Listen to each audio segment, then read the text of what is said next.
ছোটবেলায় আমরা শুনতাম ডুমুর ফল খেলে নাকি মানুষ পাগল হয়ে যায়। আপনারা শুনছেন? এরকম অনেক আজে বাজে কথা কিন্তু আমরা ছোটবেলা শুনেছি, যেগুলোর ভিত্তি নাই। বলা হতো পরীক্ষার দিন সকালে কেউ যদি ডিম খেয়ে যায় তাহলে পরীক্ষা নাকি ডিম পায়। এটা ভুয়া কথা, ডাহা মিথ্যা।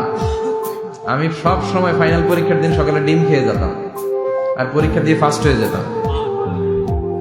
এজন্য ডিম খেয়ে গেলে কেউ ডিম পায় না। আমরা বিশ্বাস করি খাইরিহি ওয়া শাররিহি মিনাল্লাহি, ভালো হোক মন্দ হোক করে কে? আবার ছোটবেলায় বলা হতো ওষুধ খাওয়ার সময় বিসমিল্লাহ বলবি না, কারণ বিসমিল্লাহ বললে বরকত হয়, তোর রোগে বরকত হয়ে যাবে, মানে তোর রোগ বেড়ে যাবে। কি ডাকাত, ভুয়া কথা। সব ভালো কাজের আগে বিসমিল্লাহ। অবশ্যই আপনি ওষুধ খাওয়ার আগে বিসমিল্লাহ পড়বেন। কি পড়বেন? আবার অনেকের মাথার চুলের মধ্যে 2টা গিঁট থাকে, আছে না নাই?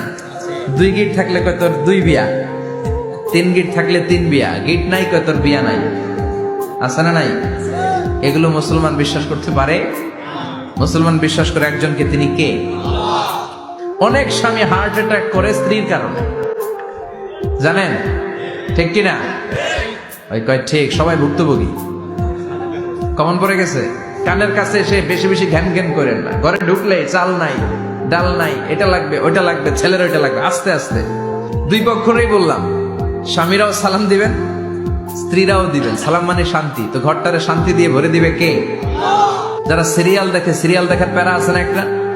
9টায় সিরিয়াল শুরু হবে, 8:30 থেকে প্যারা ওঠে। কথা কন, আমার সিরিয়াল শেষ হয়ে গেল, সব কাজ বাদ দে, তাড়াতাড়ি টিভির সামনে বস, আছে না নাই? আরবিয়ানরা আরবিতে বললে ইন্ডিয়ানরা বুঝে না, ইন্ডিয়ানরা হিন্দিতে বললে ইংরেজরা বুঝে না, চাইনিজরা মান্ডারিনে বললে কেউ বুঝে না। চিয়াং ফিয়াং জিয়াং, এগুলো হচ্ছে চাইনিজ ভাষা। ইয়াং শিয়াং দিয়ে যখন কথা বলে কেউ বুঝে না। প্রথম মাগরিবের সালাত পড়ে আমি প্রথম নিগ্রু মানুষ আবিষ্কার করলাম। এর আগে কোনোদিন কালো মানুষ দেখি নাই। সালাম ফিরে ডানে দেখে এক নিগ্রু, বায়ে দেখে আরেক নিগ্রু। আমি মনে করছি কেরামান কাতিবিন।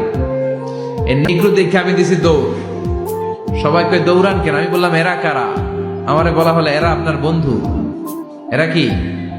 এই কালো লোক নাকি আমার বন্ধু। বললো 5 বছর এই নিগ্রুদের সাথে আপনার থাকতে হবে।